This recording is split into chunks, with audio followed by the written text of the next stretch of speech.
पिछली वीडियो में हमने कुछ फार्मूलाज किए थे। आज हम उन फार्मूला से रिलेटेड क्वेश्चन करने जा रहे हैं। देखिए आपका फर्स्ट जो क्वेश्चन है उसमें पूछा गया है वॉल्यूम और सरफेस एरिया फाइंड करें किसी क्यूबॉइड का, जिसमें आपको क्यूबॉइड की लेंथ दी हुई है 12 मीटर, चौड़ाई दी हुई है 8 मीटर और ऊंचाई दी हुई है 5 मीटर।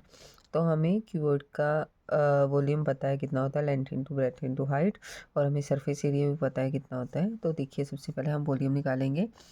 तो लेंथ हमारी है 12 मीटर, ब्रेथ है हमारी 8 मीटर और हाइट है हमारी 5 मीटर। तो 12 इंटू 5 60, 60 इंटू 8 480। ठीक है, तो मीटर 3 बार था इसलिए मीटर क्यूब। जैसे मैंने आपको लिखाया था ना volume is equal to length into breadth into height cubic unit, तो उसका मतलब ये था यहाँ पे क्यूबिक मतलब 3, यूनिट आपका क्या है मीटर। अब इसके बाद सरफेस एरिया। सरफेस एरिया का फार्मूला हमारे पास है 2 into length into breath plus breadth into height plus length into height.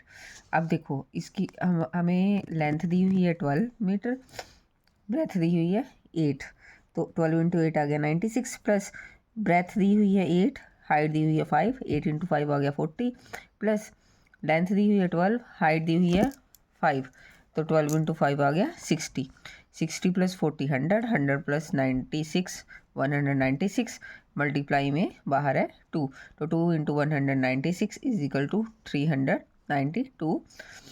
ये सब मीटर, सरफेस एरिया हमारा स्क्वायर में होता है तो इसलिए हमने लिख दिया metre square.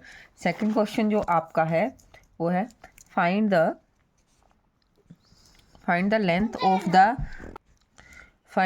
Of the longest pole that can be put in a room 12 meter long, 9 meter broad and 8 meter height. उसने कहा है कि उस लॉन्गेस्ट पोल की आप लंबाई ज्ञात करें जिसमें उसकी लंबाई दी हुई है 12 मीटर और चौड़ाई दी हुई है 9 मीटर और ऊंचाई दी हुई है 8 मीटर। इसमें हमने डायगोनल फाइंड करना है किसका, क्यूबॉइड का। देखिए अब इसको हम कैसे करेंगे। हमारे पास क्यूबॉइड की डायगोनल का फार्मूला था लेंथ का स्क्वायर प्लस ब्रेथ का स्क्वायर प्लस हाइट का स्क्वायर। तो हमारे पास ऊपर स्क्वायर रूट, तो हमने लेंथ फाइंड आउट करनी है, तो हमारे लेंथ उसकी रिक्वायर्ड लेंथ की मतलब डायगोनल फाइंड करना है हमने।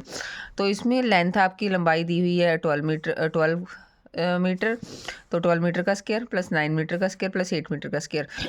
मीटर स्क्वायर आएगा तो स्क्वायर के साथ स्क्वायर रूट कैंसिल हो जाएगा, इसलिए मैंने बाहर लिख दिया। 12 का स्क्वायर रूट होता है 144, 9 का स्क्वायर 81 प्लस 8 का स्क्वायर होता है 64। जब हम इन सब को ऐड कर देंगे तो हमारा आ जाएगा 289। अब 289 होता है 17 का स्क्वायर, तो 17 इंटू 7, 17 1 कॉमन आ जाएगा बाहर, तो 17 मीटर। तो ये क्वेश्चन हमारा ये भी सोल्व हो गया। नेक्स्ट क्वेश्चन हमारा क्या है, फाइंड मतलब सरफेस एरिया किसी क्यूब का दिया हुआ है 384 स्क्वायर सेंटीमीटर। तो उन्होंने कहा वॉल्यूम फाइंड करें। हमें पता है वॉल्यूम क्यूब का वॉल्यूम होता है ए क्यूब, लेकिन पहले हमें वॉल्यूम फाइंड करने के लिए उसकी साइड तो पता हो तो तभी हम निकालेंगे। तो देखिए surface area of A cube हमें पता है 6a स्क्वायर, मतलब 6 इंटू साइड का स्क्वायर ए स्क्वायर। अब सरफेस एरिया ऑफ क्यूब हमें दिया हुआ है 384, इसलिए मैंने ये यहाँ पे लिख लिया 300, एरो इसलिए बनाया कि आपको पता रहे ये हमारा कहाँ से आया 6a स्क्वायर। अब 6 को हम नीचे ले गए, जब इसको हमने डिवाइड किया 6 इंटू 6 36, नीचे आएगा 2 24, 6 4 का होता है 24, तो 64 इंटू 6 होता है 384। तो 64 का फिर यहाँ पे स्क्वायर था, इधर चला गया स्क्वायर रूट। अब 8 इंटू 8 होता है 64, इसलिए 8 सेंटीमीटर हमने लिख दिया उसकी साइड। ए हमारा कितना आ गया 8 सेंटीमीटर। अब इसका वॉल्यूम मैंने जैसे बोला साइड का ए क्यूब, तो वॉल्यूम कितना था हमारा, ए की वैल्यू कितनी थी 8 सेंटीमीटर, तो 8 को हमने 3 टाइम लिख दिया, 8 इंटू 8 64, 64 इंटू 8 512 सेंटीमीटर क्यूब या क्यूबिक सेंटीमीटर। तो यहाँ तक मैंने जो आपको फार्मूलाज करवाए थे ये वाले क्यूबॉइड के, क्यूब, सिलेंडर, कोन और स्फीयर और हेमीस्फीयर, इससे रिलेटेड मैंने आपको कुछ क्वेश्चन करवा दिए हैं। मुझे उम्मीद है आपको ये समझ में आ गए होंगे। जब तक आपको ये फार्मूलाज नहीं आएंगे तब तक आप क्वेश्चन सोल्व नहीं कर पाएंगे। तो सबसे पहले आप ये फार्मूलाज अच्छे से करें, देन क्वेश्चन पे मूव करें। अगर चैनल सब्सक्राइब नहीं किया हुआ तो चैनल को सब्सक्राइब ज़रूर करें, लाइक करें और अपने फ्रेंड्स और फैमिली के साथ शेयर करें, ताकि जिसको ये नीड है ये कॉन्सेप्ट्स की, उसके तक ये वीडियो पहुंच पाए। धन्यवाद।